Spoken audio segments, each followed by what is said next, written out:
Did you feel called to ordination at a young age? Well, of course, when I was growing up, ordination for women was not an option, and I was violently opposed to it. It wasn't until I came to the United States, because remember, this was prior to the internet, so America had ordained women, but most people in the UK had no idea. We visited in 1978 with our 2 children, and we went to St. Paul's in Richmond, where they had hired the first woman to be ordained a priest in Virginia. So I arrive in this church thinking that women priests are really an appalling idea, and I am faced with my own prejudice, which quickly went away, I'm glad to say. One of the nicest things we did was have a crab feast in her backyard. It was a very remarkable time for me. So when you, wait, I heard that wrong. Okay. So when you say you were opposed to, are you saying you were violently opposed to women's ordination? Yes. As a young person? I thought it was impossible and wrong. And wrong. Yes. A woman. Yeah. Like, so I was never going to be ordained. so what happened? Where was the shift?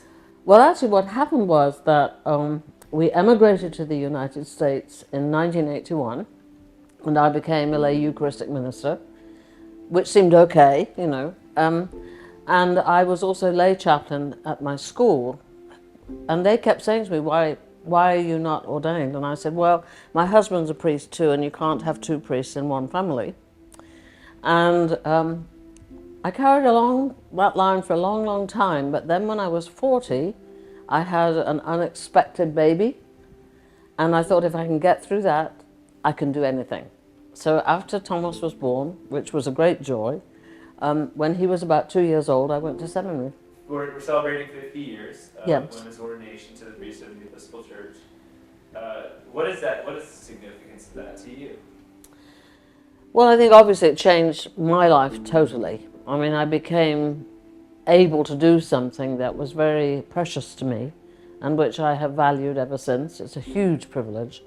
But I think more importantly, it was the first step in our church to begin to embrace the fact that we don't have to live in a male-dominated society where the concept of male is simply the head of the household, because that's essentially what male clergy represent, and the theology behind it was that, you know, you have a male priest because Jesus was male. Elizabeth Johnson, the feminist theologian, said, well, if that's the case, every priest needs to be Jewish and Arabic. You know, so I mean, it's kind of it was a concept that we were able to push on one side, and it allowed women in the church, I think, to see themselves in a different light, though not as much has changed as I would have liked. Well, I think the very first thing that a person considering ministry needs to do is to be very clear about their faith and about the fact that the church is not always right. So the first thing that has to happen is that you have to let go of the controlling part of the process, because it's a very complicated process to get ordained, and it takes a great deal of energy, and you don't always get the result that you're hoping for. So to trust the process can be quite difficult. And I think that's the first thing you need to know. You go into it with your eyes open.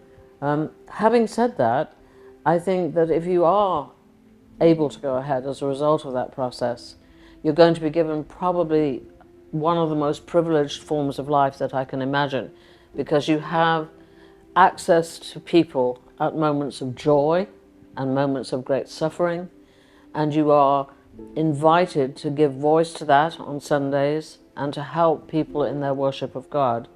So it's an incredible vocation, and it's well worth all the struggle to get there.